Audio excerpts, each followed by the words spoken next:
Lies. All lies. Deception derived to deceive the dominant race. Through forced migration and monetary manipulation, an inferior group has taken its place.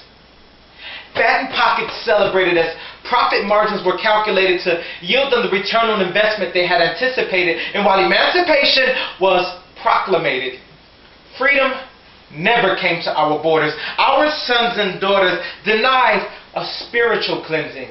Instead were supplied an ethnic one. Association through assimilation with no hesitation and little evaluation as to how the emasculation of the black male population would affect the entire nation and be the catalyst behind the creation of a whole new super being, the NIGGA. Faster than a CPD bullet and able to leap a stack of child support papers in a single bound. A more adequate depiction of the effects of systemic racism has not been found, but he is evolving. Despite the education denied to us by the Bush administration, his brain has begun problem solving, and with no child who is intended to succeed left behind, and no child who is intended to fail left a dime, he has become the main character in a modern day Aesop's fable. Is it really a crime to sell drugs this one time in order to place food on the table?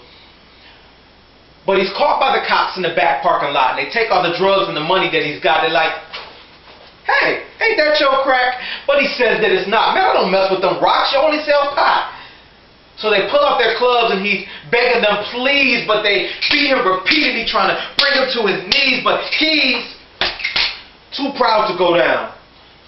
So they pop 10 in his chest. And on the police report, they say he was resisting arrest.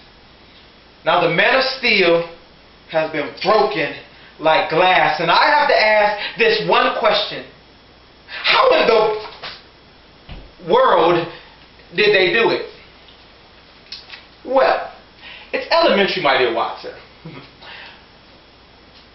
First we take stereotypical images of them in the media and we watch them conform to that which appears to be a social norm.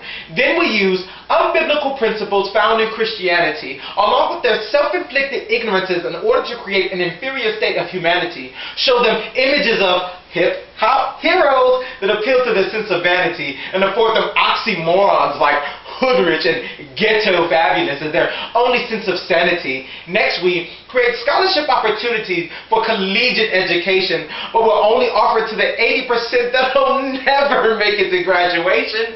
And when they go out to get employment, we'll greet them with a salutation.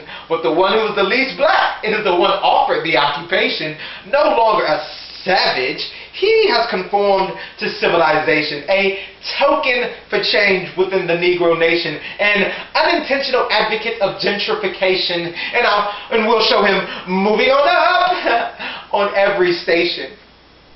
Mass deception, hypnotic imagery designed to cause us to forget. But what I need for us to do is recall and reflect. Remember the slavery days when the hallways pouted. Then abolition led to civil rights and the whole race shouted, we changed this country before, can we do it again? I doubt it. Because we've been too distracted by the American dream to do anything about it. Listen, their social constructions do not make us, nor can we allow their individualistic ideologies to break us. And we shall sing, we shall overcome, instead of we have overcame, for as long as it will take us to open our eyes, abandon our slumber, reject their dream, and wake up.